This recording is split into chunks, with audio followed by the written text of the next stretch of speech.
হ্যাঁ আম্মা, আমি দুবাই থেকে বাংলাদেশের এয়ারপোর্টে নামছি, এখন হাইটা বাসায় আইতাছি।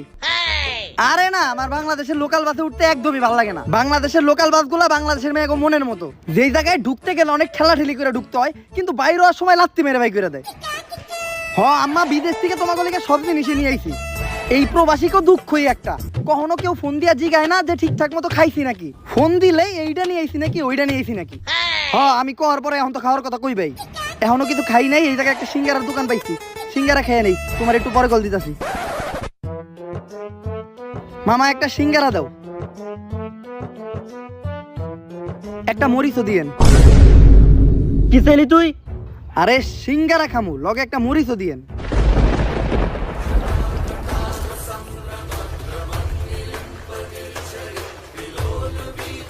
তুই কোন দেশের প্রেসিডেন্ট হইছ যে সামান্য একটা সিঙ্গার লগে তুই মরিচ খাবি? ওই ওরা ধরে মেম্বার সাহেবের কাছে নিয়ে চল। আরে আগে তোমার এটা কইবেন আমার দোষটা কি, আমি কি করছি? মেম্বার সাহেব, ও মেম্বার সাহেব, সকাল সকাল তোকে কি এর এত ডাকাডাকি? রাত্রিবেলা ঘুমাইতে দেয় না তোকে মেম্বার নি, আর দিনের বেলায় তোরা। কি হইছে তোকে, কি নিয়ে সালিশ? মেম্বার সাহেব সিঙ্গারা খাওয়া লাগে মরিচ চাইছে। কি সামান্য একটা সিঙ্গারা খাওয়ার লিগে মরিচ চাইছে? দে মরিচ আর পিছন দে বইরা দে। না মেম্বার সাহেব, মরিচের পিছন দিয়ে বইরে দেন যাবো না, কারণ মরিচের অনেক দাম। যদি দিতে মন চাই তাহলে আমার পিছন দিয়ে দেন, ওটা বাইরে করে ধুয়ে আমি আবার তরকারি দিয়ে দেবনি। এই বিষয়টা নিয়ে আবার সালিশ হইতাছে কে? আমি তো সামান্য একটা মরিচই চাইছিলাম। সামান্য মরিচ মানে?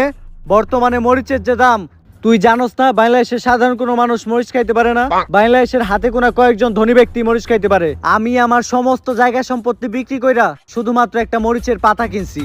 প্রতিদিন তরকারি রান্না করার আগে ওই মরিচের পাতা তরকারিতে চুবাই, পরে ওই তরকারি আমরা খাই, পরে ওই মরিচের পাতায় আবার ফ্রিজে রাখা দেই, পরের বার তরকারিতে চুবামু দেইখা। এইভাবেই চলতেছে বাংলাদেশের মানুষের মরিচ ছাড়া জীবন।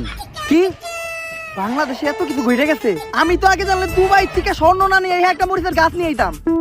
তার মানে তুই বাংলাদেশে ছিলি না? যা, এবারকার মতো তোর মাফ করে দিলাম। বাংলাদেশের মানুষের কাছে টিয়া পয়সা চাবি দিয়া দিব, জায়গা সম্পত্তি চাবি লেখা দিব, কিন্তু মরিচ চাবি একদম ডাইরেক্ট ভইরা দিব। তাই মরিচ চাওয়ার মতো ভুল দ্বিতীয়বার আর করিস না। ঠিক আছে মেম্বার সাহেব। কই গো মেম্বার নি, ডাল খাইতে মন চাইছে, ফ্রিজ থেকে মরিচের পাতাটা বাইর করো, একটা চাটা দেই। অনেক খোঁজার পর